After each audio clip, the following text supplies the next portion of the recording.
ভিডিওটো যোৱাৰ আগত এটা ইম্পৰ্টেণ্ট মেছেজ সো তোমালোকে মোৰ ডেসক্ৰিপশ্যনত গ'লে ডেসক্ৰিপশ্যনত মোৰ এটা হোৱাটছআপ গ্ৰুপৰ লিংক পাই যাবা তোমালোকে সবে সেই হোৱাটছআপ গ্ৰুপটোত সোমাই যোৱা কাৰণ মই যিবিলাক ইয়াত মই ভিডিও পঢ়াম যিবিলাক মই টপিক পঢ়াম সেই টপিকবিলাকৰ নোটছখিনি আৰু কিবা এনেকুৱা দৰকাৰী হাই সেকেন্ডাৰী ফাইনেল এক্সামিনেশ্যন বা যিকোনো নীট বা যিকোনো ৰিগাৰ্ডিং যদি কিবা ভাল মোৰ হাতত ডকুমেণ্টছ থাকে বা ইম্পৰ্টেণ্ট কিবা নোটছ থাকে মই সেই গ্ৰুপটো শ্বেয়াৰ কৰি দিম আৰু তাত মোৰ নোটছবিলাক তোমালোকে ৰেগুলাৰলি পাই থাকিবা hello' everyone welcome to class 12 physics so আজি আমি ডিছকাছ কৰিব ওলাইছোঁ এবাউট হুইষ্টন ব্ৰিজ এতিয়া এই হুইষ্টন ব্ৰিজত ডাইৰেক্টলি যোৱাৰ আগত ফাৰ্ষ্ট তোমালোকে কিন্তু কিটছ-অফ ল জানি ল'ব লাগিব কাৰণ যদি আমি কিটছ-অফ ল নাজানো তেনেহ'লে আমি এই হুইষ্টন ব্ৰিজৰ যোনটো আমাৰ ডিৰাইভেশ্যন এইটো আমি কৰিব কেতিয়াও নোৱাৰোঁ ওকে এতিয়া তোমালোকে এটা কাম কৰিবা মই মোৰ ডেসক্ৰিপশ্যনত মই কিটছ-অফ লৰ যোনটো মোৰ ভিডিও আছিলে মই সেই ভিডিও লিংকটো দি দিম যদি তোমালোকে কিটছ-অফ ল জানা তেনেহ'লে কোনো কথা নাই যদি তোমালোকে কিটছ-অফ লত কিবা ডাউট আছে তেনেহ'লে এই ভিডিওটো চোৱাৰ আগত তোমালোকে সেই কিটছ-অফ লৰ ভিডিওটো চাই ল'বা তেতিয়া তোমালোকে টপিকটো খুব সুন্দৰভাৱে তোমালোকে ভালকৈ বুজি ল'ব পাৰিবা সো এতিয়া আমি ডাইৰেক্ট আমাৰ এই যোনটো হুইষ্টন ব্ৰিজ আমি সেই হুইষ্টন ব্ৰিজ কনচেপ্টটো লৈ হুইষ্টন ব্ৰিজত কি লিখা আছে বা ভালকৈ মই পঢ়ি দিছোঁ তোমালোকে চাই লোৱা সো ইয়াত কি কৈছে it is an arrangement of 4 resistors in the form of a bridge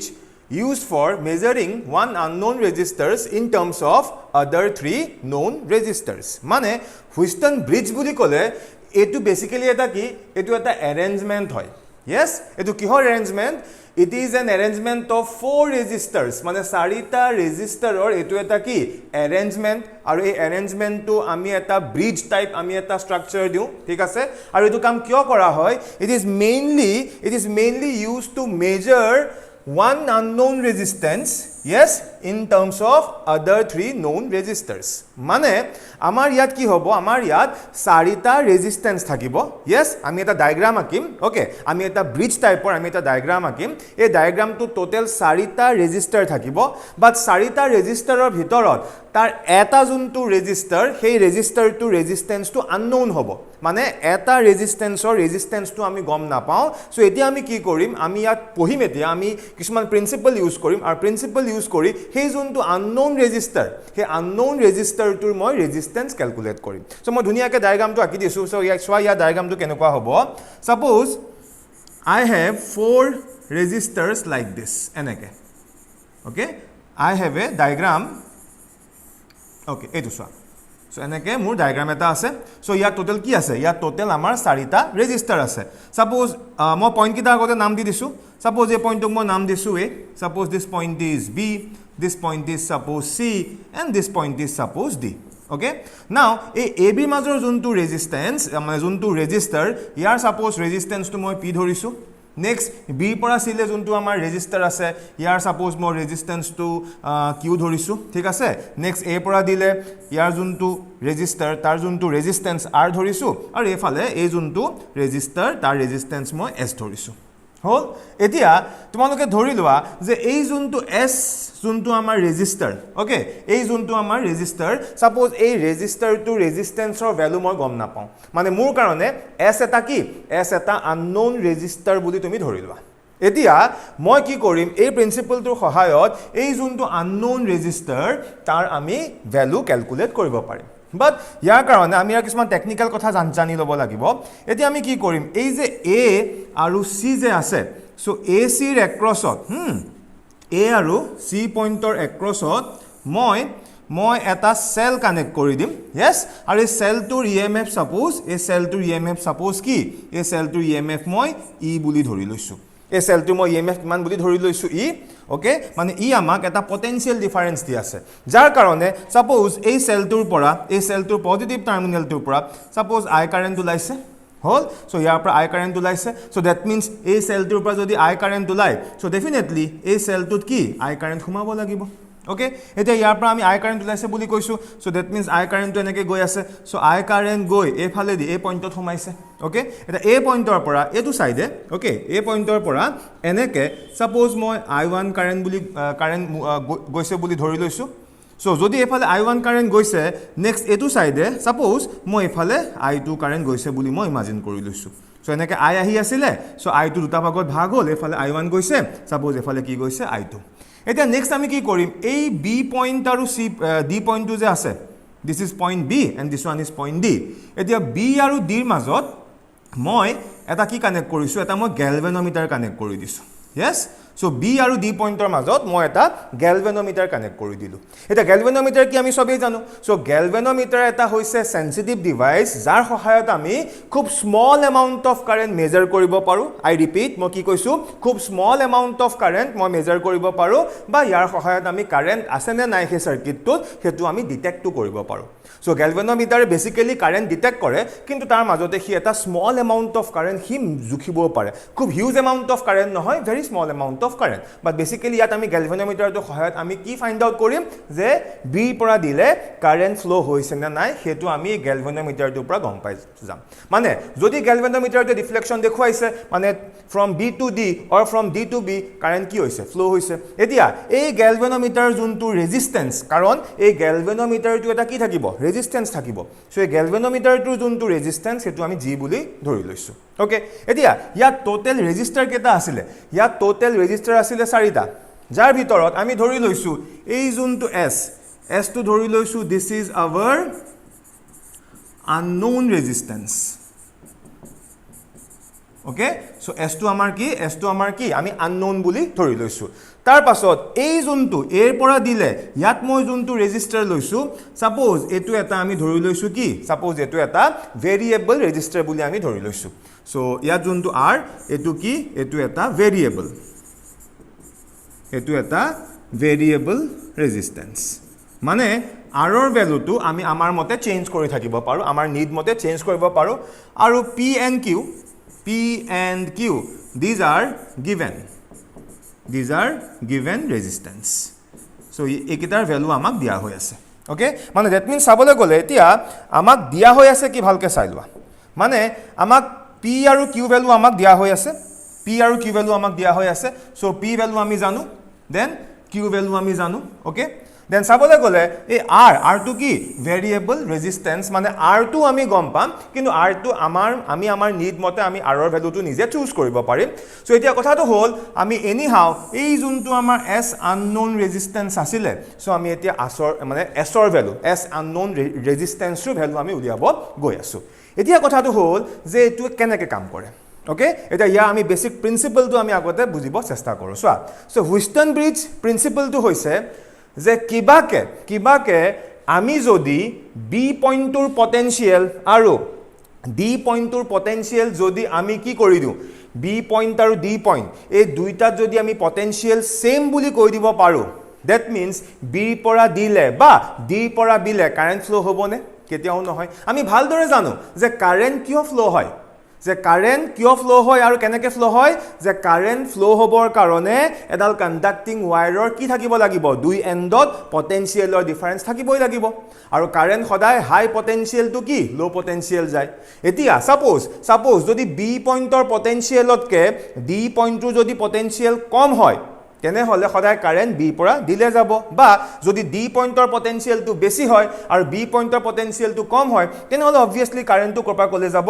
D পৰা বিলে যাব হেতু ডিপেন্ড কৰিব যে কাৰ পটেনশিয়াল বেছি বি পটেনশিয়াল বেছি নে ডি পটেনশিয়াল বেছি ঠিক আছে এতিয়া সাপোজ যদি আমি এনেকে ধৰি লওঁ যে সাপোজ বুলে বি পটেনশিয়াল বেছি ডি পটেনশিয়াল কম তেনে হলে বি আছে হাই পটেনশিয়ালত আৰু ডি পইণ্টটো আছে লো পটেনশিয়ালত সো দ্যাট মিন্স বি পৰা দিলেও আমি এটা কাৰেন্ট গৈছে বুলি ক'ব পাৰিম আৰু এই কাৰেন্টটোক আমি সাপোজ IG বুলি কৈছো কি বুলি কৈছো IG বুলি কৈছো কিয় এটো গ্যালভানোমিটাৰৰ মাজেদি যোৱা কাৰেন্ট ঠিক আছে কিন্তু এতিয়া আমি কিবাকে যদি আমি বি পইণ্টৰ আৰু ডি পইণ্টটো যদি আমি পটেনশিয়ালটো সেম বুলি কৈ দিব পাৰো বা সেম বুলি আমি দেখুৱাই দিব পাৰো সো দ্যাট মিন্স তেতিয়া বি পৰা দিলে কাৰেন্ট ফ্লো হ'বনে কেতিয়াও নহয় কাৰণ তেতিয়া এটো same potential due same potential yes so same potential current কেতিয়া ফ্লো হ'ব নোৱাৰে so that means তেতিয়া কি হ'ব কাৰেন্টটো সিধা এনেকে যাব এনেকে গৈ বি পইণ্টত আৰু কাৰেন্টটো ভাগ নহয় ই সিধা এফালে গুছি যাব মানে তেতিয়া এই পাথটোৰ কোনো কাম নাই কিয়া তেতিয়া এই পাথটোৰ কোনো ধৰণৰ কাম আমাৰ নাথাকিব এতিয়া আমি কি কৰিম সোৱা এই পইণ্টত এটা পটেনশিয়াল আছে আৰু ডেফিনেটলি বি পইণ্টত এটা পটেনশিয়াল আছে আৰু এতকে বি পটেনশিয়াল ডেফিনেটলি কম কাৰণে কাৰেন্টটো এফালে গৈছে হল ঠিক তেনেদৰে এফালেও সোৱা ইয়াৰ পৰা ইয়ালে আমাৰ আই টু কাৰেন্ট এটা গৈ আছে মানে এ আৰু ডি মাজত পটেনশিয়াল ডিফাৰেন্স আছে এতিয়া এই মোৰ হাতত যোনটো ভেৰিয়েবল ৰেজিস্টাৰ R আছিল এতিয়া এই R ৰ ভ্যালুটো মই এডজাস্ট কৰিব পাৰো কাৰণ প্ৰথমতে কৈ দিছো r টো কি r এটা আমাৰ ভেৰিয়েবল ৰেজিষ্টাৰ হয়নে এতিয়া ইয়াৰ ভ্যালুটো আমি নিজে চেঞ্জ কৰিব পাৰো এতিয়া মই যদি r ৰ ভ্যালুটো কম বেছি কৰি থাকো কি হ'ব yes r যদি মই কম বেছি কৰো that means r কম বেছি কৰা মানে ৰেজিস্ট্যান্স বহাইছো বা ৰেজিস্ট্যান্স কমাইছো এই কামটো কৰা মানে কি হৈ যাব কারেন্ট ভ্যালুটো কম বা বেছি হৈ যাব r vary hoise mane current to vary hobo yes so that means r to kom besi kori r vary kori ami ki koribo paru a d pointer potential to ami vary kori thakibo paru ami change kori thakibo paru so eneke r to change kori kori r or value to kom besi kori kori eta samoy enekwa suppose hoi gol je b pointot jiman potential asile ei b pointot jiman potential asile suppose d pointot exactly same potential ahi gol yes so jetia b pointer d pointer potential same hoy jabo tetia b pora dile current jabone ketiao na jay so b pora dile tetia ketiao current na jay mane tetia a part tur kono kam nuhua hoy jabo yes aru tetia ami Wheatstone bridge to balance hoa buli kom in that case mane kuntu case when potential at point b jak moi vb buli koisu is equals to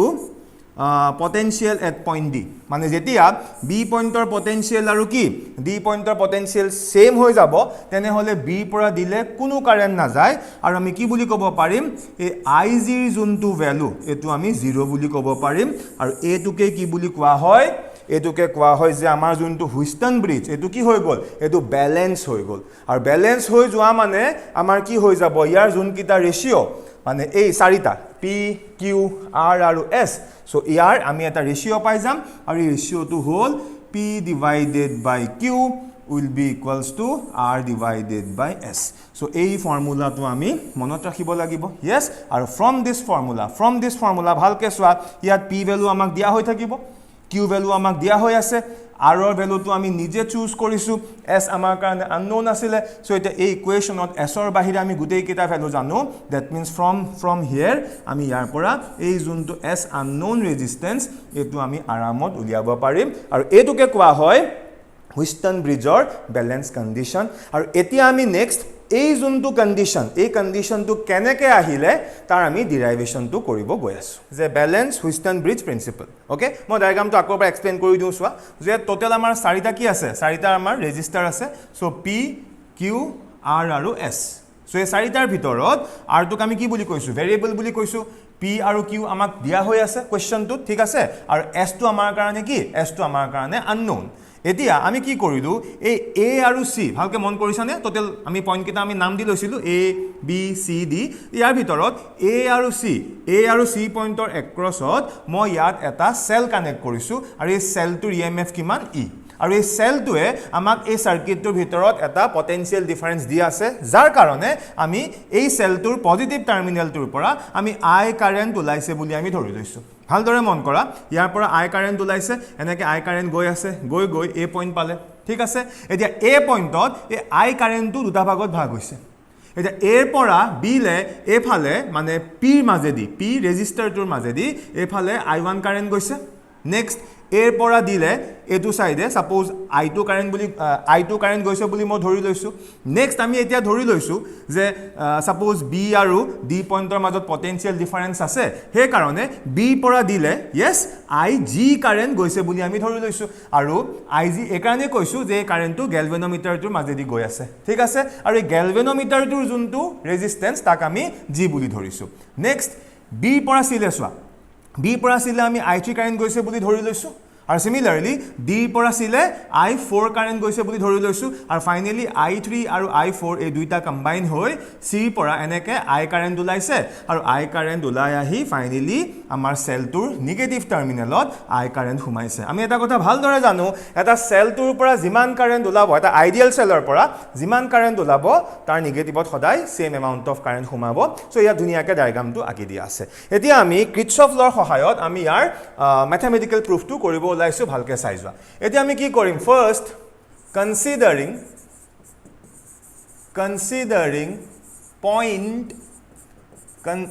considering point a আমি a point to consider কৰিছো and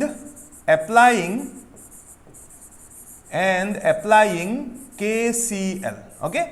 so এতিয়া মই এ পইণ্টটো consider কৰিছো আৰু এ পইণ্টত মই কি এপ্লাই কৰিব গৈ আছো এ পইণ্টত মই KCL means what KCL means Kirchhoff current law apply কৰিম একদম সিম্পল হয় মানে আমি ইয়াত এটোৱে লিখিম যে ইয়াত কিমান কাৰেন্ট গৈ আছিল I আৰু ইয়াৰ পৰা কিমান ওলাই গৈ আছে I1 আৰু I2 সো দ্যাট মিন্স কি হৈ যাব I will be equals to হৈ যাব I1 plus I2 হৈছে আৰু ইয়াৰ পৰা মই এনেকৈ লিখিব পাৰিম from here I can write I2 will be equals to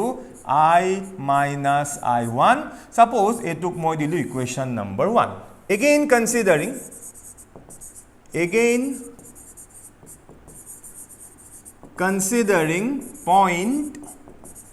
point B ebar moi B point to consider korisu aru ki apply korim yato ami applying KCL okay so eta kotha yate moi koi thoba bisarisu je moi yat mane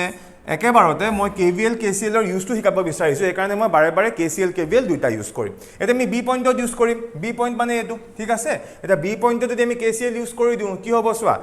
I1 current গৈ আছিল I1 current two B পইণ্টত দুটা ভাগত ভাগ হৈছে এফালে গল I3 এফালে গল IG so that means আমি ইয়াত লিখিব পাৰিম I1 ইকুৱেলস টু কি I3 প্লাস IG আৰু ইয়াৰ পৰা আমি এনেকৈ লিখিম যে I3 will be equals to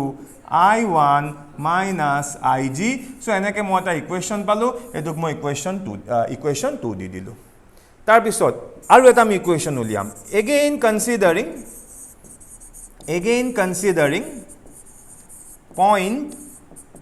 again considering point D point consider কৰিছো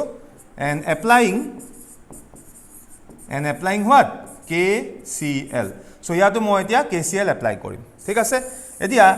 kundu pointot D pointot so D point ole aha to D point ok khetrot ami ki likhibo parim ami ya khetrot likhibo parim je I4 will be equals to etia I4 to keneke paisu IG aru I2 ami add kori paisu so I4 will be equals to IG plus I2 hoise etia ami ki korim soa ei jun to I4 yes etia IG জায়গাত আমি IG two এনেকৈ ৰাখি দিম হল plus এই যে I2 এই যে I2 জায়গাত ইয়াত আমি অলৰেডি I2 উলিয়াই থোৱা আছিল এইটো সো I2 কিমান হ'ব I minus I1 সো এই কাৰণে ইয়াৰ জায়গাত আমি কি লিখি দিম I2 জায়গাত সো I minus I1 আৰু এটোক মই ইকুৱেশ্যন 3 দি দিছো মানে এতিয়া লাগে আমি কি কৰিলো আমি এই সাৰ্কিট টুৰ কিছুমান জাংশনত বা কিছুমান পইণ্টত আমি KCL এপ্লাই কৰিলো আৰু KCL এপ্লাই কৰি ইয়াত বেসিক্যালি মই এই তিনটা ইকুৱেশ্যন পালো আৰু এই তিনটা ইকুৱেশ্যনৰ ইউজ টু আমি অলপ পিছত বেছি ভালকে কৰিম সো ইয়াত আমি মেইনলি এই তিনটা ইকুৱেশ্যন দেখুৱাই দিলো ওকে এটা কোনোবাই এনেকে নকৰি কোনোবাই এনেকে নকৰি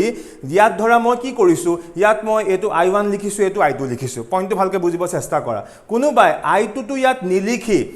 এফালৰ পৰা I আহি আছিল এফালে কি গৈছে I1 গৈছে যদি এফালে I1 যায় obviously এফালে কি আহিব এফালে আহিব I minus I1 মানে এই যে মই I2 যে উলিয়ালো যে I minus I1 হেতু কোনোবাই ইয়াতো ডাইৰেক্টলি দেখুৱাই দিব পাৰে তেনেকে কৰিলো 100% কাৰেক্ট হ'ব কিন্তু মই ডিটেইলছত একাৰণে কৰিছো যাতে এই ডেৰিভেশনটো কৰাৰ লগে লগে তোমালোকৰ এই ডেৰিভেশনটো শিকা হয় আৰু কিৰ্চফ ল কিটাৰ ওপৰত কনফিডেন্সটো যাতে আৰু বাঢ়ি যায় এতিয়া আমি এইকেইটা ইকুৱেশ্যন পালো এতিয়া এইকেইটা ইকুৱেশ্যন পোৱাৰ পাছত এই যোনটো ডায়াগ্ৰাম আছিল মই কোন এফালে লৈ যাম আৰু মই এতিয়া ইয়াত কি কৰিম মই KCL ৰ কাম হৈ গল এতিয়া আমি ইয়াত KVL এপ্লাই কৰিম সো এতিয়া KVL এপ্লাই কৰোতে সো আমি ক্লোজ লুপ চাব লাগিব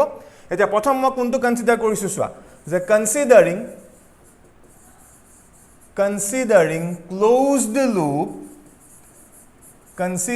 closed loop suppose moi tia closed loop to loisu A B D yapa goisu eneke A B D A so A B D A so ami a closed loop to consider korisu halke mon kora moi ya dhuniya ke dekhwai disu moi a closed loop to eitu a closed loop to consider korisu and obviously ami at ki apply korim KVL Kirchhoff voltage law apply korim thik ase etia moi prothom bhalke soa moi a point pa journey start korisu eta a point pa b le jaute batot moi kak paisu eta resistor paisu so current jun phale goi ase moi same direction not goi asu so ki haibo according to sign convention minus so minus year resistance কিমান p so ইয়াত কি হৈ যাব p into I1 হল next মই a পৰা b পালোগে এতিয়া মই বিৰ পৰা ক'লে আহি আছোঁ মই বিৰ পৰা দিলে আহি আছোঁ এতিয়া বিৰ পৰা দিলে আহোঁতে বাটত মই কি পাইছোঁ এই যোনটো আমাৰ গেলভেনোমিটাৰ তাৰ আমি যোনটো ৰেজিষ্টেঞ্চ আমি জি বুলি ধৰিছিলোঁ আমি সেইটো পাইছোঁ চ' ইয়াতো কাৰেণ্ট যোনফালে আহি আছে ময়ো ছেইম ডিৰেকশ্যনত মুভ কৰি আছোঁ so' according to sign convention minus আহিব চ' মাইনাছ অহাৰ পিছত ইয়াত আহি যাব আই জি ইনটু ইয়াৰ যোনটো ৰেজিষ্টেঞ্চ গেলভেনোমিটাৰটো আমি জি ধৰিছিলোঁ মানে মই এতিয়া বিৰ পৰা ডি পাই গ'লোঁ নেক্সট আমি ডিৰ পৰা এলে যাম এতিয়া ডিৰ পৰা এলে যাওঁতে চোৱা মই মুভ কৰিছোঁ এফালে বাট কাৰেণ্ট আহি আছে কি এইটো চাইডে চ' মই মুভ কৰি আছোঁ এনেকৈ বাট কাৰেণ্ট আহি আছে এনেকৈ চ' ইয়াত according to sign convention plus হৈ যাব য়েছ চ' প্লাছ হৈ গৈ এফালে কাৰেণ্ট আছে I2 আৰু এফালে আমাৰ ৰেজিষ্টেঞ্চ দিয়া আছে R চ' এৰ পৰা আৰম্ভ কৰি আকৌ ঘূৰি গৈ এত পাই গ'লোঁ চ' উইল বি ইকুৱেলছ টু 0 এনেকৈ আমি ইকুৱেশ্যনটো পাই গ'লোঁ কিন্তু এতিয়া আমি কি কৰিম এই ইকুৱেশ্যনটোত আমি অলপমান কিছুমান বস্তু আমি এই আগৰটোৰ পৰা পুট কৰিব লাগিব কেনেকৈ চোৱা আমি ইয়াত IG পাইছিলোঁ আৰু I2 পাইছিলোঁ এতিয়া আমি কি কৰিম ইয়াৰ পৰা I2ৰ ভেলু দেখা পাইছা I2 equals to I minus I1 আৰু ইয়াত আমাৰ IG এটা আছে চ' IG ভেলুটো আমি এক্সট্ৰাকৈ নাই IG ভেলু আমি তেনেকৈ ৰাখিম চ' এতিয়া মই ইয়াত ভেলু ডাইৰেক্ট পুট কৰিম চ' কেনেকৈ পুট কৰিম চাই যোৱা now minus P into I1 minus IG into capital G plus I2ৰ জেগাত আমি কি লিখিব পাৰিম I2ৰ জেগাত আমি লিখিব পাৰিম I minus I1 into R equals to 0 এতিয়া ইয়াক আমি অকমান সজাই লওঁ সজাও মানে আমি সেম টার্ম থকা বস্তুখিনি আমি এক সাইড কৰিম so minus P into I1 minus IG into capital G plus I into R then minus I1 into R equals to 0 next আমি কি কৰিম এতিয়া চোৱা next এটোৰ পৰা আৰু এটোৰ পৰা আমি কমন লম I1 কমন লম সো I1 কমন লোৱাৰ লগে লগে মাইনাস I1 কমন লব পাৰো so minus I1 into P plus R minus IG into capital G আৰু এই যোনটো আমাৰ প্লাস IR আছিল এটুক সাপোজ মই রাইট হ্যান্ড সাইড এটুক সাপোজ মই ইটু সাইডে লৈ যাম যদি কি হৈ যাব minus I into R okay এতিয়া মই কি কৰিম এতিয়া এই গুটে ইকুৱেশ্যনটো সাপোজ মই -1 দি মাল্টিপ্লাই কৰিছো সো তেতিয়া কি হৈ যাব ইয়াত থাকি যাব I1 P plus R plus I into G into capital G IG into capital G আৰু এফালে থাকি গল আমাৰ এটো I into R আৰু ইয়াক সাপোজ মই দিছো ইকুৱেশ্যন নম্বৰ 4 ওকে সো এতিয়া আমি কি কৰিলো ইয়াত আমি এই যোনটো আমাৰ লুপ আছিল A B C D so এই ক্লোজ লুপটোত আমি KVL এপ্লাই কৰিলো আমি এনেকৈ এটা ইকুৱেশ্যন পাই গলো এতিয়া নেক্সট মই কি কৰিম নেক্সট মই অকমান ডায়াগ্ৰামটো সৰু কৰি লৈছো হা ডায়াগ্ৰামটো সৰু কৰি লওঁ অকমান সাইডত লৈ লৈছো এতিয়া আমি কি কৰিম এতিয়া আমি এই যোনটো BCDB এই লুপটো ওকে এতিয়া আমি BCDB এই যোনটো ক্লোজ লুপ তাত আমি আকৌ KVL এপ্লাই কৰিম সো লিখিম again considering closed loop এবাৰ লুপটো কি লৈছো BCDB so এই লুপটো লম and applying KVL fine so এবাৰ মই আকৌ এটা লুপ কনসিডাৰ কৰিছো লুপটো কোনটো BCDB আৰু ইয়াত মই এবাৰ কি এপ্লাই কৰিম KVL এপ্লাই কৰিম কিৰ্চফ ভোল্টেজ ল এপ্লাই কৰিম সো এটা আমি স্টেপ বাই স্টেপ যাম ফাৰ্স্ট মই কোপৰা কলে আইছো মই B পৰা সিলে আহো এটা B পৰা সিলে আহোতে মই কৰা মুভমেন্টৰ ডাইৰেকশন আৰু কাৰেন্টৰ direction same so that means কি হ'ব সাইন কনভেনশনৰ মতে মাইনাস আহিব so minus I3 into Q because ইয়াত ৰেজিস্ট্যান্স কিমান আছে Q আছে নেক্সট মই C পৰা দিলে আহিম এটা C পৰা দিলে আহোতে কাৰেন্ট গৈ আছে ওপৰলে আৰু মই মুভ কৰি আছো কি তললে সো মই মুভ কৰা ডাইৰেকশন আৰু কাৰেন্টৰ ডাইৰেকশন অপোজিট সো সাইন কনভেনশনৰ মতে কি হ'ব প্লাস আহিব সো প্লাস কাৰেন্ট কিমান I4 আৰু ইয়াত ৰেজিষ্টেন্স কিমান আছে S সো মই C পৰা D লে আহিলো এতিয়া মই ফাইনালি D পৰা ক'ত যাম B লে যাম এটা D পৰা B লে যাওঁতে কাৰেন্ট আহি আছে তললে মই মুভ কৰিছো ওপৰলে yes সো মোৰ মুভমেন্টৰ ডাইৰেকচন আৰু কাৰেন্টৰ direction opposite so sign convention মতে কি হৈ যাব প্লাস হৈ যাব সো ইয়াত আহিব IG ইনটু ইয়াত যোনটো ৰেজিষ্টেন্স যেটো আমি ক্যাপিটেল G বুলি ধৰিছিলো মানে মই B পইণ্টৰ পৰা আহিলো আকৌ এটা কমপ্লিট ৰাউন্ড মাৰি মই B পইণ্ট পাই গলো সো আলটিমেটলি ইয়াত আমি KVL ৰ ইকুৱেচনটো পাই গলো এতিয়া আমি কি কৰিম এই জায়গা বিলাকত এতিয়া আমি ভ্যালু পুট কৰিব লাগিব এতিয়া চোৱা মাইনাস ইয়াত আছে অলৰেডি এই যোনটো I3 এতিয়া I3 জায়গাত ইয়াত যে মই পাই থৈছিলো ইকুৱেচন নম্বৰ 2 মই এই I3 ভ্যালু পুট কৰিম সো I3 জায়গাত কি হৈ যাব এটো হৈ যাব I1 minus IG yes so এটো কিউ আছে নিজৰ জায়গাত প্লাস I4 আছে আৰু ভালদৰে চোৱা এই যোনটো থাৰ্ড ইকুৱেচন ইয়াত মই I4 পাই থোৱা আছিল সো এতিয়া I4 জায়গাত মই কি লিখিম I4 জায়গাত মই লিখিব লাগিব IG এটো ইয়াত পাই থোৱা আছে IG plus I minus I1 so IG plus I minus I1 আৰু এফালে S আছিল S টো মই ৰাখি দিলো আৰু এফালে প্লাস কি আহি গল এটো IG into capital G equals to 0 okay মই KVL এপ্লাই কৰিলো আৰু তাৰ পিছত এই I4 আৰু I3 ভ্যালু মই ইয়াত পুট কৰি দিলো এতিয়া মই বাকি ক্যালকুলেশনস খিনি কৰিম চাই যোৱা এতিয়া নেক্সট কি হ'ব নেক্সট আমি যদি ক্যালকুলেট কৰো আমি 1 বাই 1 কৰি গৈ আছো সো এটো হ'ব minus I1 into Q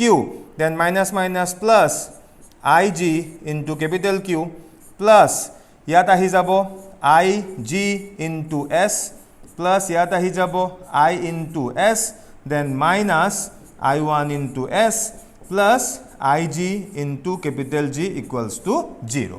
হৈছে এতিয়া তাৰ পিছৰ স্টেপটো আমি ইয়াত কৰিছো এতিয়া ইয়াত আমি চাব লাগিব কিবা কমন টাৰ্ম আছে নেকি ডেফিনেটলি আছে যদি আমি ভালদৰে চাও আমি দেখা পাম ইয়াত কিছুমান কমন টাৰ্ম আছে মানে ইয়াতো আছে IG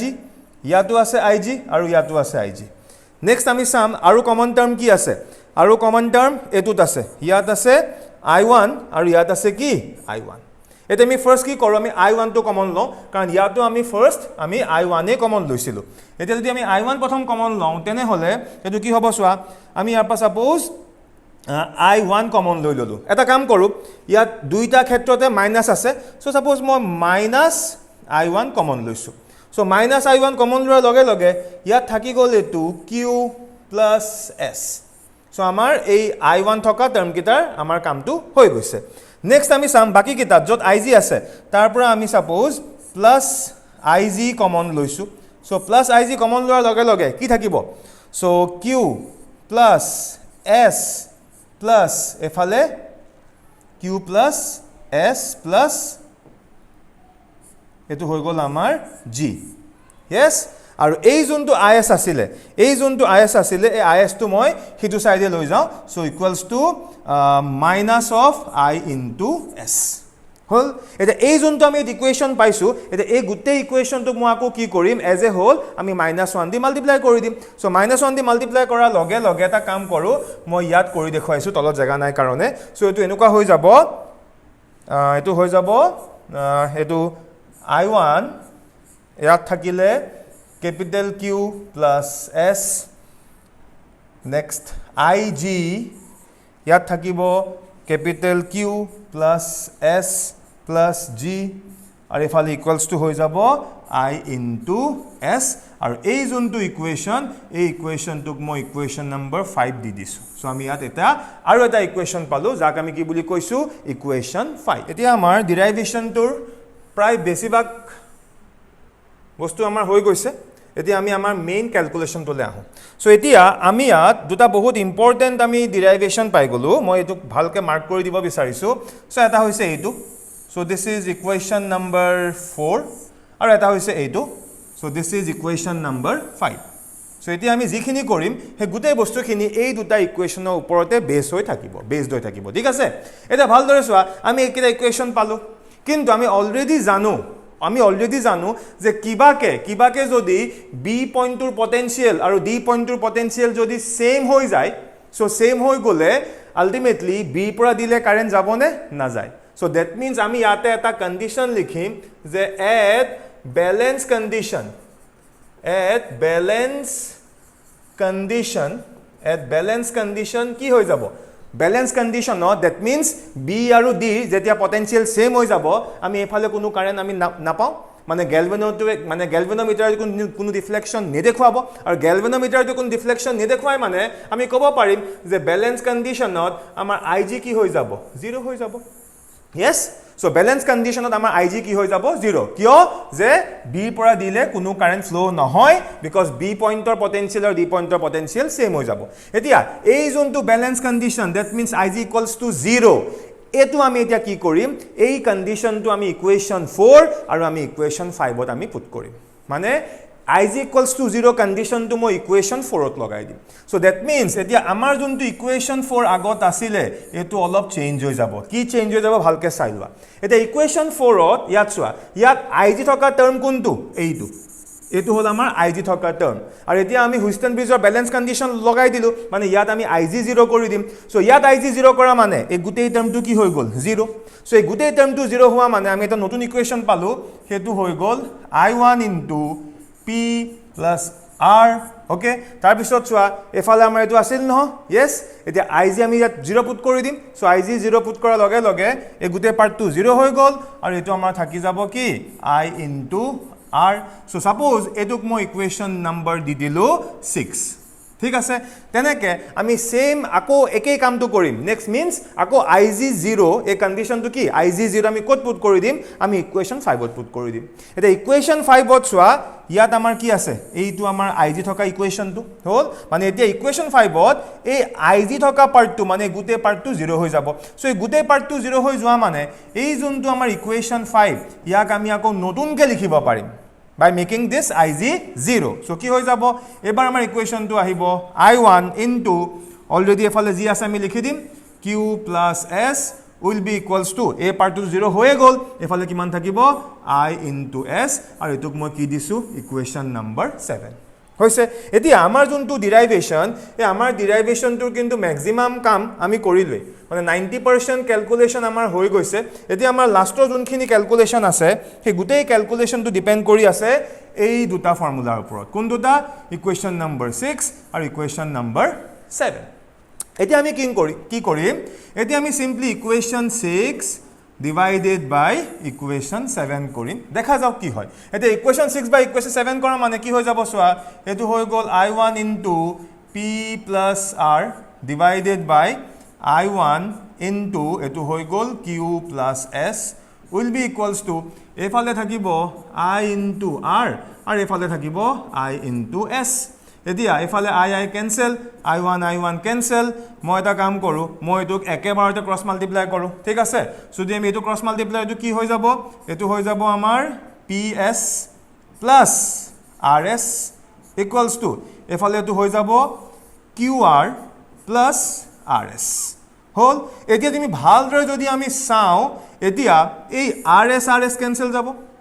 so RS cancel যোৱা মানে so PS equals to কি থাকিলে Q into R so that means আমি এতিয়া ইয়াৰ পৰা হে আমাৰ যোনটো মেইন কন্ডিশন আছিল আমি এটো পাই গলো সোৱা যে P by Q equals to R divided by S আৰু অকমান আগত মই এই কন্ডিশনটোৰ কথাই মই তোমালোকক কৈছিলো মই ইয়াত এবাৰ ভালকে লিখি দিছো যে কন্ডিশনটো হ'ল P divided by Q will be equals to P divided by Q will be equals to R divided by S আৰু এইটোৱে হৈছে আমাৰ Wheatstone Bridge balance principle এইটোকে আমি কি বুলি কম Wheatstone Bridge balance principle মানে এই Wheatstone Bridge to balance কেতিয়া হ'ব obviously balance হ'ব যেতিয়া গ্যালভানোমিটাৰটোৰ মাজেদি কোনো কারেন্ট না যায় ডেফিনেটলি তেতিয়া আমি এই Wheatstone Bridge to balance হোৱা বুলি কম বাট ইয়াৰ balance হ'বলে আমি এই কন্ডিশনটো আমি পাব লাগিব কন্ডিশনটো কি P by Q ratio to R by S ৰ ৰেশিওৰ হৈতে সমান হ'ব লাগিব মই সিম্পল কে বুজাই দিছো P by Q মানে ইয়াৰ যোনটো ৰেজিষ্টাৰ আৰু ইয়াৰ যোনটো কি ৰেজিষ্টাৰ এই দুইটা ৰেজিষ্টেন্সৰ ভ্যালুৰ যোনটো ৰেশিও সেই ৰেশিওটো এই তলৰ দুইটা ৰেজিষ্টেন্সৰ ভ্যালুৰ যোনটো ৰেশিও হ'ব হেতু হয়তে সমান হ'ব লাগিব this is p/q will be equals to r/s আৰু এটোকে আমি হুইষ্টন ব্ৰিজ ব্যালেন্স প্ৰিন্সিপল বুলি কওঁ এতিয়া এই বস্তুটো আৰু ভালকে বুজি পাবা আমি কেইটামান নিউমেৰিকেল কৰো তেতিয়া তোমালোকৰ ইয়াৰ ওপৰত কনফিডেন্সটো আৰু আহি যাব Okay, আমি আমাৰ ফাৰ্স্ট কোৱেশ্চন টু লাইছো কোৱেশ্চনটোত কি কৈছে so find the equivalent resistance of the network between point x and y মানে এই যোনটো আমাক নেটৱৰ্ক দিয়া হৈ আছে নেটৱৰ্কটোৰ এই x পইণ্ট এটো আমাৰ কি x পইণ্ট এটো আমাৰ কি y পইণ্ট সো x আৰু y মাজত আমাক ইকুইভ্যালেন্ট ৰেজিস্ট্যান্স হদিছে এতিয়া যদি আমি ঘপককে বলে আমি 2 মিনিটৰ কাৰণে আমি হুইষ্টন ব্ৰিজটো পাহৰি গলো হল তা পাহৰি গৈ যদি আমি ইয়াত চাই থাকো এটা কোনকিটা সিৰিজ কোনকিটা প্যাৰালেল সো আমি কোনো পদ্ধতিটো কৰিব নোৱাৰিম Yes, so যেহেতু আমি হুইষ্টন ব্ৰিজ পঢ়িলো এটা ভালকে ডায়াগ্ৰামটো সোৱা আৰু চাই পেলা অবজাৰ্ভ কৰাচোন এই ডায়াগ্ৰামটো অকমান আগতে মই আঁকি দিছিলো হুইষ্টন ব্ৰিজৰ যোনটো ব্ৰিজ ডায়াগ্ৰাম তাৰ সৈতে মিলি আছে নে নাই ইয়াত অকমান বেলেগ হৈ আছে বাট মই হেমতে আমি আঁকি লব পাৰো কেনেকে সোৱা suppose this is point x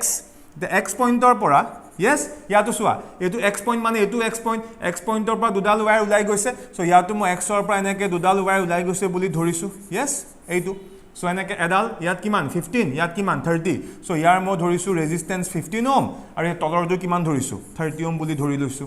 তাৰ পিছত এনেকে আহিছে সো এই দুটাৰ মাজত এইটো সোৱা এই দুটাৰ মাজত এই যোনটো 40 ওম এটো এই 40 ওমটো এইটো বুলি আমি ধৰি লওঁ নেক্সট এফালে 15 গৈছে এফালে 30 গৈছে ইয়াতো এনেকে এটো 15 গৈছে আৰু এটো এনেকে কি এনেকে এটো আমাৰ এটো 15 ওম আৰু এটো কি এটো আমাৰ 30 ওম বুলি মই ধৰি লৈছো Clear? আৰু ultimately দুইটা পইণ্ট মিলি এটো আমাৰ y পইণ্ট আৰু এটো আমাৰ কি x পইণ্ট বুজি পালা Yes মানে ultimately এই ডায়াগ্ৰামটো ক'ত পৰি আছে হুইষ্টন ব্ৰিজতে পৰি আছে এতিয়া আমি যদি হুইষ্টন ব্ৰিজ কনসেপ্টৰ মতে চাও তেনে হলে মই তোমালোকক কৈছিলো যে হুইষ্টন ব্ৰিজৰ কনসেপ্টটো কি আছিল যে এটো যদি আমি p বুলি ধৰি লওঁ যদি এটো আমি ৰেজিস্টাৰ q বুলি ধৰি লওঁ এটো আমি r ধৰি লওঁ আৰু এটো আমি যদি s ধৰি লওঁ তেনে হলে হুইষ্টন ব্ৰিজ ব্যালেন্স কন্ডিশনটো কি আছিল যে p/q should be equals to what r/s এটা ভালকে চোৱাচোন ইয়াত p ভ্যালু কিমান ইয়াত p ভ্যালু হৈছে 15 সো p হৈ গল 15 ডিভাইডেড বাই q কিমান q হৈছে 15 সো এটো হৈছে আমাৰ q yes will be equals to r কিমান r হৈছে আমাৰ 30 আৰু এফালে s কিমান s হৈছে আমাৰ 30 মানে যদি আমি এটা ভাল দৰে চাও সো আলটিমেটলি এফালো থাকিলে 1 এফালো থাকিলে 1 সো আলটিমেটলি এই কন্ডিশনটো এই ডায়াগ্ৰামটো স্যাটিসফাই হৈ আছে Yes, so যেতিয়া এই হুইষ্টন ব্ৰিজ ব্যালেন্স প্ৰিন্সিপলটো স্যাটিসফাই হৈ যায় নেক্সট আমি কি চিন্তা কৰিব লাগিব যে কন্ডিশনটো স্যাটিসফাই হৈছে মানে এই পইণ্টৰ পৰা এই পইণ্টলে is there any movement of current no current so that means এই যোনটো 40 ওম যোনটো আমাৰ ৰেজিস্টাৰ বা ইয়াতো এই যোনটো আমাৰ 40 ওম ৰেজিস্টাৰ এই ৰেজিস্টাৰটোৰ কোনো কাম নোহোৱা হৈ গল মানে এই যোনটো ডায়াগ্ৰাম এনেকুৱা হৈ আছিল হল এই ডায়াগ্ৰামটো এতিয়া আমি সিম্পল কে আঁকিব পাৰো কিয়নো এই ডায়াগ্ৰামটোতে 40 ওমটোৰ কোনো কাম নোহোৱা হৈ গল মানে এতিয়াটো এনেকুৱা হৈ যাব এটো আমাৰ x আছে x ৰ পৰা এনেকে ওলাইছে yes তাতো আঁকিব পাৰো কোনো কথা নাই কে মই ইয়াতে আঁকি দেখুৱাইছো এফালে আছে দু ওপৰত কিমান 15 ওম নেক্সট এফালে এটো কিমান আছে this is 15 ওম হল বাকি 40 ওমৰ কোনো কাম নাই কিয়া সো এফালে কিমান আহি গল this is 15 তলত এফালে কিমান আহি গল this is again sorry এটো 15 নহয় দেই এটো মই ভুলতে 15 বুলি লিখি দিলো বাট এটো 15 নহয় তো শুদ্ধ কৰি লবা সো এটো আছিল 30 সো এফালে 15 আৰু তলত কিমান আছে 30 আৰু এই দুটা এনেকে লগ হৈ এফালে আলটিমেটলি x পইণ্ট এফালে কি y পইণ্ট মানে এটা কোৱেশ্চনটো যোনটো অলপ আগতে কমপ্লেক্স যেন লাগি আছিল এই কন্ডিশনটো মই এপ্লাই কৰাৰ লগে লগে তো সিম্পল ডায়াগ্ৰাম হৈ গল সোৱা এটা তুমি ভালদৰে যদি আমি চাও তেনে হলে আমি ইজিলি কৈ দিব পাৰিম সো এখিনি তোমালোকে পাৰিবা এতিয়া যে এটো ইয়াৰ ইকুইভ্যালেন্ট ৰেজিস্ট্যান্স কিমান হ'ব ভালদৰে সোৱা এই দুটা কিহত কানেক্ট হৈ আছে 15 কিহত সিৰিজ সিমিলাৰলি এই তলৰ দুটাও কিহত কানেক্ট হৈ আছে 30 কি সিৰিজ মানে আমি এই ডায়াগ্ৰামটোৰ নেক্সট এটা ইকুইভ্যালেন্ট ডায়াগ্ৰাম পাম সো কেনেকুৱা পাম দেখুৱাই দিছো এই 15 কি হৈ যাব সিৰিজ হৈ যাব মানে x পইণ্টটো ইয়াত আছে সো এবাৰ x ৰ পৰা এনেকে যে গৈছে ইয়াত যে মই দুবাৰ 15 15 দিছিলো তা দুবাৰ নিদি ইয়াৰ মই ইকুইভ্যালেন্ট এটাই দিলো yes আৰু এটা সিৰিজত কানেক্ট হৈ আছে সো ৰেজিস্ট্যান্স দুটা সিৰিজত কানেক্ট হলে প্লাস হৈ যাব মানে দুটা মিলি ইয়াত এটো 30 ওহম ৰেজিস্ট্যান্স হৈ গল Similarly, তলৰ এই 30 কিহত আছে সিৰিজত থকা নিচিনা হল মানে দুবাৰ 30 লিখাতকে আমি এহত দুটাৰ মিলি ইয়াৰ এটাই পাই যাম yes সো এটো পইণ্ট হৈ গল y আৰু এটো 30 + 30 এটো কিমান হৈ গল এটো আমাৰ 60 ওহম হৈ গল এতিয়া ভালদৰে চোৱা যো ডায়াগ্ৰামটো বহুত কমপ্লেক্স যেন লাগিছিলে এতিয়া আমি ডায়াগ্ৰামটো একদম সিম্পল ফৰ্ম আমি এই ফৰ্মটোলে আমি ডায়াগ্ৰামটো এই ফৰ্মেটটোলে আমি লৈ আহিলো হল এতিয়া আমাক খুদিছে কোৱেশ্চনটো একেটাই আছে যে x আৰু y মাজৰ ইকুইভ্যালেন্ট ৰেজিস্ট্যান্স কিমান এতিয়া এই 30 আৰু 60 কিহত আছে এই 30 আৰু 60 প্যাৰেলেলত আছে এতিয়া আমি জানো প্যাৰেলেলত থাকিলে আমি r ইকুইভ্যালেন্ট কেনেকৈ উলিয়াম ভেৰি সিম্পল সো ইয়াৰ কাৰণে এতিয়া আমাৰ যোনটো r ইকুইভ্যালেন্ট হেতু হ'ব যে 1/r equivalent = 1/r1 + 1/r2 so এটা আমি কিমান লৈছো 30 মানে 1/30 + 1/60 এতিয়াটো আমি ক্যালকুলেট কৰিম আৰু মোৰ মতে তোমালোকে আৰামত এই ক্যালকুলেশনটো কৰিব পাৰিবা তোমালোকে ক্যালকুলেশনটো কৰা ক্যালকুলেশনটো সলভ কৰি তোমালোকে ইয়াৰ পৰা r ইকুইভ্যালেন্টৰ এটা আনসাৰ পাই যাবা আনসাৰটো উলিয়াই তোমালোকে মোক কমেন্টত দি দিবা তেতিয়া মই কম তোমালোকৰ আনসাৰটো কাৰেক্ট আহিছে নে নাই সো এতিয়া আমি নেক্সট কোৱেশ্চনটোলে আগবাঢ়িছো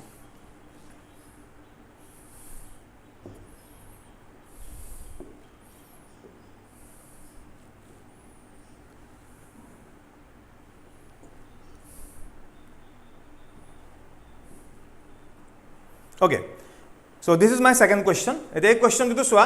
ডায়াগ্ৰামটো আমাক দিয়া হৈ আছে হল আৰু ডায়াগ্ৰামটো দেখি প্ৰথমতে বহুতে ভাবে যে এটো বহুত কমপ্লেক্স ডায়াগ্ৰাম কিন্তু অলপ যদি ভালকে আমি অবজাৰ্ভ কৰো আমি গম পাম এটো আলটিমেটলি কিহত পৰি আছে এটো আলটিমেটলি হুইস্টন ব্ৰিজত পৰি আছে হল সো মই কোৱেশ্চনটো পঢ়িছো চাই লোৱা কোৱেশ্চনটো কি কৈছে find the equivalent resistance of the network shown between the points A and B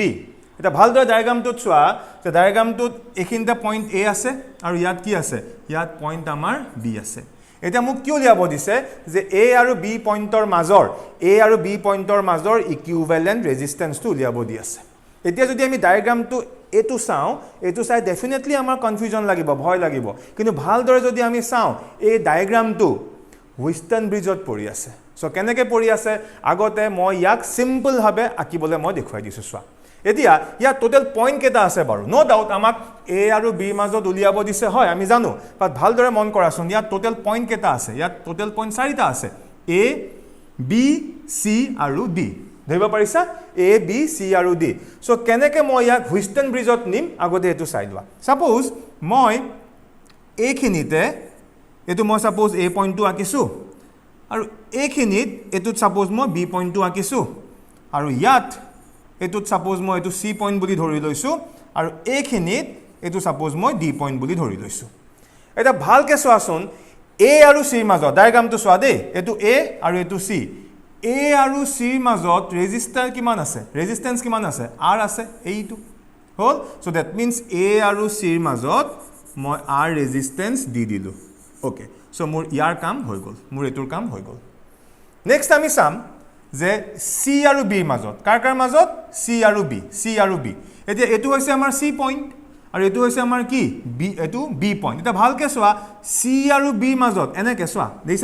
দেখিছানে ডাইৰেক্টলি C আৰু B মাজত সো ডাইৰেক্টলি C আৰু B মাজত এই R টো আছে হয় সো দ্যাট মিন্স C আৰু B মাজত মই আৰু এটা R এনেকে দি দিব পাৰিলো হল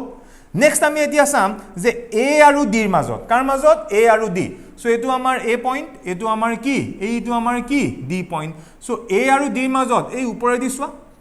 ওপৰেদি চোৱা A আৰু D ৰ মাজত কি আছে এগেইন R আছে সো A আৰু D ৰ মাজত আমি আকৌ হে R ৰেজিস্টাৰটো আমি কানেক্ট কৰি দিলো এটা বাকি থাকিল কি বাকি থাকিল B আৰু D সো B হৈছে আমাৰ এটো পইণ্ট B আৰু A পইণ্টটো আমাৰ কি D সো এই B আৰু D ৰ মাজত R এটা আছে সো B আৰু D ৰ মাজত আমি R এটা এনেকে আকৌ ৰাখি দিলো হল এতিয়া নেক্সট ভালদৰে চোৱা এই C আৰু D ৰ মাজত কিবা আছে নেকি ডায়াগ্ৰামটোত চোৱা C পইণ্ট কোনটো এইটো হল C পইণ্ট এইটো হল কি D পইণ্ট এতিয়া C আৰু D ৰ মাজত আৰু এটা R আছে চোৱা C আৰু D ৰ মাজতো R এটা আছে সো C আৰু D ৰ মাজতো কি এইটো হৈ গল আমাৰ R ক্লিয়াৰ হৈছে ভালদৰে বুজি পাইছা এতিয়া তোমালোকে ভালদৰে চোৱাচোন আমাক ডায়াগ্ৰামত যোনটো আমাক কোৱেশ্চন দিয়া আছিলে হল যোনটো আমাক ডায়াগ্ৰাম দিয়া আছিলে তা ডায়াগ্ৰামটো টোটাল কিমানটা আছিলে ৰেজিষ্টাৰ পাঁচটা আছিলে ইয়েস ভালকে মন কৰা ডায়াগ্ৰামটো টোটাল আমাৰ ৰেজিষ্টাৰ কেটা আছিলে পাঁচটা আছিলে এটা দুটা তিনটা চাৰিটা পাঁচটা আৰু মই এতিয়া ইয়াক সিম্পল কে যোনটো আকিলো ইয়াটো চোৱাচোন পাঁচটাই আছে আৰু এই ডায়াগ্ৰামত যেনেকে পইণ্ট কিটাৰ কানেক্টিভিটি হৈ আছে ইয়াটো আমি কানেক্টিভিটি এক্স্যাক্টলি সেম টাইপত ৰাখিছো যদি আমি ইয়াত চাও যে C আৰু D this is C point this is D point C আৰু D মাজত কিমান কানেক্ট হৈ আছে R কানেক্ট হৈ আছে সো ইয়াটো C আৰু D মাজত কিমান R কানেক্ট হৈ আছে সো ফাৰ্স্ট টাইম অলপ ডাউট লাগিব বাট এনেকে যদি আমি এবাৰ দুবাৰ বস্তুটো আকি চাও এটো ডায়াগ্ৰামটো দেখাৰ লগে লগে এই ডায়াগ্ৰামটো দেখাৰ লগে লগে মাইন্ডত অটোমেটিক্যালি ক্লিক কৰিব যে এটো হুইষ্টন ব্ৰিজ এতিয়া নিশ্চয় মই কোৱা কোনো প্ৰয়োজন নাই তোমালোকে গম পাই গৈছে এটো কি হুইষ্টন ব্ৰিজ কাৰণ হুইষ্টন ব্ৰিজ প্ৰিন্সিপলটোৰ মতে মই লাগিলে আকৰবাৰ দেখুৱাই দিছো সো এটো আমি P বুলি ধৰি লওঁ এটো কি Q এটো R আৰু এটো কি S এটা হুইষ্টন ব্ৰিজ প্ৰিন্সিপলটোৰ মতে কন্ডিশনটো কি হ'ব লাগিব P by Q should be equals to R by S এটা ভালকে চোৱাচোন ইয়াত P ভ্যালু কিমান P ভ্যালু R ইয়াত Q ভ্যালু কিমান Q ভ্যালু R ইয়াত R ৰ ভ্যালু কিমান স্মল r S ৰ ভ্যালু কিমান R so ultimately কি হৈ গল 1 equals to 1 মানে এই কন্ডিশনটো ইয়াতো মানি চলা হল so এই কন্ডিশনটো ইয়াতো আমি মানি চলিছো মানে এই যোনটো ৰেজিষ্টাৰ ইয়াৰ কিবা কাম আছে নে এই ৰেজিষ্টাৰটোৰ কোনো কাম নাই কিয়া বিকজ C পৰা দিলে বা D পৰা ছিলে কোনো কাৰেন্ট ফ্লো নহয় সো দ্যাট মিন্স এই যোনটো আমাৰ ডায়াগ্ৰাম আছিলে এই ডায়াগ্ৰামটো এতিয়া আৰু সিম্পল হৈ যাব কেনেকুৱা হৈ যাব এখিনিটো A পইণ্টটো আছে A পৰা এফালে এটা গৈছে এফালে এটা গৈছে এফালেও গৈছে আৰ এফালেও গৈছে আৰ বাট এই ডায়াগ্ৰামটোত এনেকে গৈ C পইণ্টত ভাগ হৈছিলে কিন্তু আমি এতিয়া এই ডিভিজনটো নকৰো মানে এতিয়া A পৰা B লে ভালদৰে চোৱা A পৰা B লে অকল এই দুটা ৰেজিষ্টাৰ থাকা নিচিনাই হল হে কাৰণে আমি A পৰা B লে এনেকে আমি এই দুটা কি দিলু এটুকু R লৈছো এটুকু R লৈছো আৰু এটো আমি B পইণ্ট বুলি ধৰিছো তেনেকে যদি আমি তলৰ ৰাস্তাটো দি চাও এই তলৰটো এইটো ৰাস্তা চোৱা তো এতিয়াও ইয়াত AR আৰু AR এইকেইটা কি হত সিৰিজত কানেক্ট হৈ আছে বিকজ এটোৰ কাম নাই মানে এতিয়াও আমি এনেকে ইয়াতো এনেকে দেখুৱাই দিব পাৰো this is R so যোনটো ডায়াগ্ৰাম দেখাত বহুত কমপ্লেক্স যেন হৈ আছিল ইউজিং দিস প্ৰিন্সিপল আমি কিমান সিম্পল কে এই ফৰ্মটো আনলু ধৰিব পাৰিছানে এতিয়া ইয়াৰ পিছৰখিনি আৰু সিম্পল হৈ যাব এতিয়া নেক্সট ডায়াগ্ৰামটো কি হ'ব চোৱা নেক্সট ডায়াগ্ৰামত এটো আমাৰ A পইণ্ট আছে এতিয়া এই দুটা কিহত কানেক্ট হৈ আছে সিৰিজ মানে A পৰা আমি এনেকে লৈ যাও সো সিৰিজত এটো R প্লাস R কি হৈ যাব টুৱাইস R সো এনেকে এটো আহি গল B তলটো একিটা কিহত কানেক্ট হৈ আছে সিৰিজ সো এটো এনেকে আহিব সো এটো এগেইন কি হৈ গল this is again twice R yes এটা ভালদৰে মন কৰা এতিয়া এই পিছৰখিনি তোমালোকে পাৰিবা yes এতিয়া এই যোনটো আমাৰ টুৱাইস R মানে এই ওপৰৰ টুৱাইস R আৰু কি তলৰ টুৱাইস R এই টুৱাইস R আৰু এই টুৱাইস R একিটা কিহত কানেক্ট হৈ আছে একিটা আমাৰ প্যাৰালেলি কানেক্ট হৈ আছে সো একিটা প্যাৰালেলি কানেক্ট হৈ আছে মানে এহতৰ যোনটো ইকুইভ্যালেন্ট ৰেজিস্ট্যান্স আমি কেনেকে উলিয়াম যে R equivalent will be equals to 1 by twice R 1 by R1 plus 1 by R2 1 by কি twice R so মই কৰিয়ে দেখুৱাইছো so 1 by R equivalent will be equals to আমি LCM লৈ লওঁ কিমান twice R so twice R দি কৰা লগে লগে এটো 1 plus কি 1 so ultimately কি হৈ গল 1 by R equivalent equals to 2 divided by twice R yes so 2 cancel goal so 2 cancel গৈ আমি ফাইনালি R equivalent পাই যাম কিমান R মানে এই কোৱেশ্চনটোৰ যোনটো আনসাৰ হেতু হ'ব কি R that means A আৰু B ৰ মাজত A আৰু B পইণ্টৰ মাজৰ যোনটো ইকুইভ্যালেন্ট ৰেজিস্ট্যান্স হেতু কিমান হৈ যাব R ওম হৈ যাব আৰু ডায়াগ্ৰামটো ষ্টাৰ্টিংত বহুত কমপ্লেক্স যেন হৈ আছিল but using this Wheatstone bridge balance principle আমি ইয়াক এনেকে সিম্পল ভাবে কৰিব পাৰো সো আজিৰ ভিডিওটো আমি ইয়াতে সামৰিছো তোমালোকে ঘৰত দেখিনি বস্তু ভালকে লিখি প্ৰেক্টিস কৰিবা সো গুড নাইট এভৰিওয়ান